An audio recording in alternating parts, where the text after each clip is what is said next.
Welcome to Islamic Finance for everyone.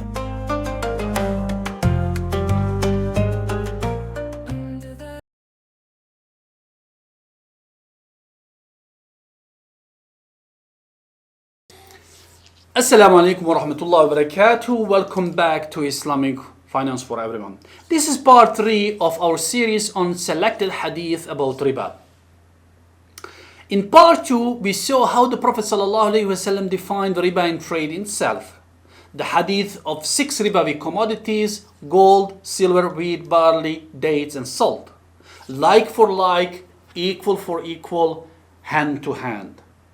We introduced riba al-fadl, excess, and riba al-nasi'a, delay, as 2 major types of riba.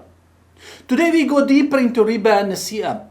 Look at the hadith that talks about 73 degrees of riba and see how the Prophet ﷺ abolished riba al-jahiliyyah in his farewell sermon.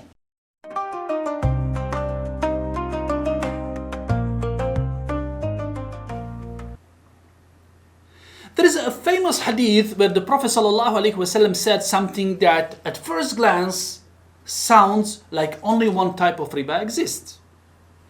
Abu Sa'id al-Khudri radiallahu anhu met Ibn Abbas radiallahu anhu and they discussed currency exchange.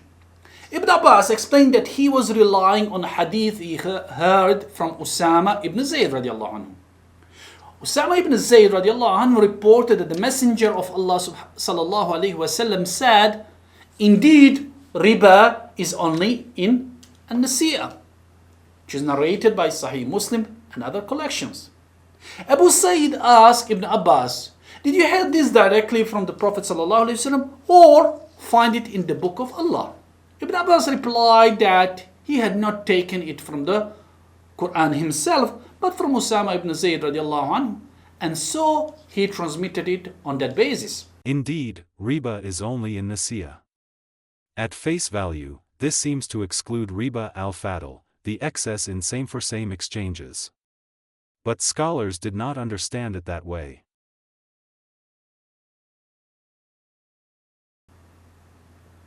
Some early companions like Ibn Abbas and Usama ibn Zayd radiallahu anhuma initially focused on riba and nasi'a, the riba of deferred payment, as the main type because this was the classic form of riba al-jahiliyyah in pre-Islamic loans. Pay me later and I'll increase the amount. However, the vast majority of the scholars understood this wording "no riba except in nasi'a" in a rhetorical way. Not to deny that riba al-fadl exists, but to emphasize that the riba and nasi'a is the worst, most severe, most obvious form, the perfect riba, so to speak. Just like when the Arabs might say, "There is no scholar in town except Zayd," meaning Zayd is the complete scholar, not that no one else has any knowledge. Over time, when other explicit hadith about riba al-fadl, like the 6 commodities, reached those companions, they revised their initial opinion. Eventually, there was consensus among those companions that both riba al-nasi'a and riba al-fadl are prohibited. So, when someone today argues only delayed interest is haram, small extra in spot exchanges is fine, they are ignoring the totality of the hadith and the understanding of the companions and scholars.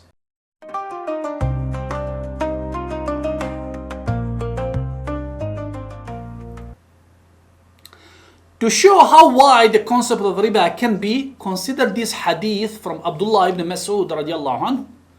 The Prophet ﷺ said, Riba is 73 gates, or degrees. The least of them is like a man committing incest with his own mother, and the worst of them is violating the honor of a Muslim. The wording varies across narrations, but the message is clear. Riba is not one single form. It appears in many shapes and degrees. Even the least of those degrees is compared to something extremely disgusting and forbidden. 73 doors of riba. The smallest of them is like a man with his own mother. This is not mathematics, this is moral shock therapy to wake up a community that treats riba lightly.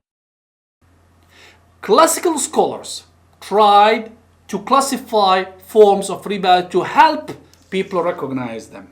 Ibn Rushd, known in the West as Averroes, mentioned 5 forms: differ and increase, the classical riba al-jahiliyyah, pay later, pay more. 2. Increase in amount, riba al-fadl, in same for same exchange. Deferment alone, i.e. delaying the exchange of certain items in a way that opens the door to riba. 4. Reduction due to the prepayment, paying less than the face of value of debt if pre-agreed in a loan contract, forbidden by all scholars. And 5. The resale of foodstuffs before taking possession, selling what you have not yet properly received or owned, which can be a form of unjust gain. These classifications help juries spot riba in modern disguise. Discounts for early repayment if pre-agreed, selling debt at the discount, structured products that effectively trade receivables, and so on.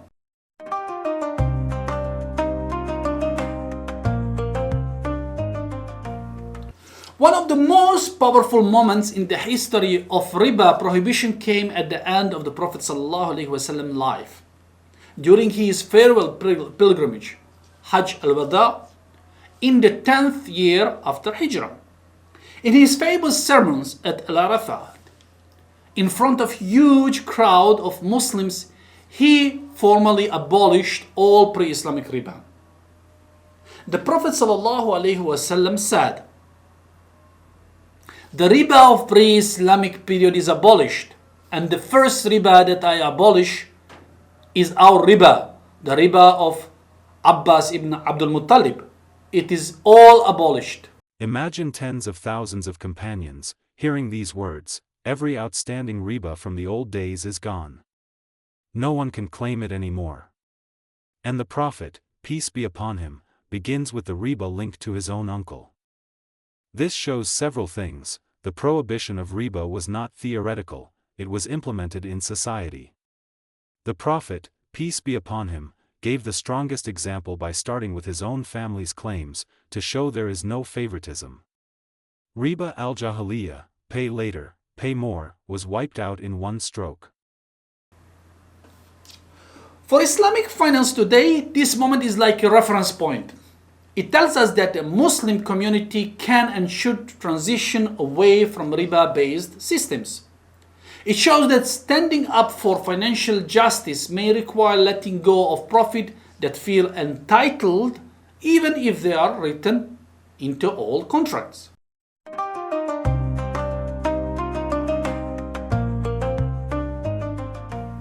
So let's recap the main points, main ideas of this episode. The hadith, riba is only in nasi'a, emphasizes the severity of delayed riba, not the denial of other types of riba al-fadl. The companions eventually agreed that both are haram. The hadith about 73 doors of riba reminds us that riba can appear in many forms, some more obvious, some more subtle, but even the smallest is morally serious.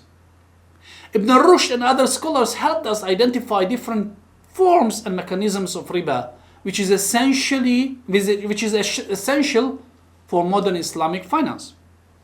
In the farewell sermon, the Prophet ﷺ abolished all pre-Islamic riba, starting with his own family, a powerful act of justice and leadership. In video 4, inshallah, we will analyze one famous practical case, the hadith of the dates of Khaybar.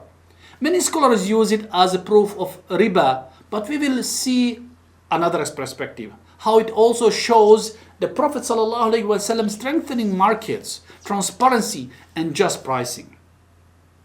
If this video helps you see how the Sunnah not only defines riba but also closes all its doors, from riba and nasi'a to the many gates of riba and the final abolition of at Arafat, then do a small act of da'wah today. Like this video so it reaches more brothers and sisters who want to understand why riba is so serious in Islam. Share it with friends who think riba is just about high interest rates, not realizing the breadth of what the hadith describes. And subscribe to Islamic Finance for Everyone and turn on notifications so you don't miss the next episode on practical market ethics and the dates of Khaybar.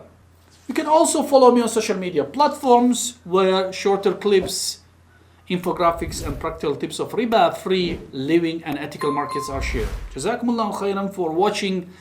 Wassalamu alaikum wa rahmatullahi wa barakatuh. If you found this explanation helpful, don't forget to like, subscribe, and share this video with your network. Let's spread the word about ethical and inclusive finance.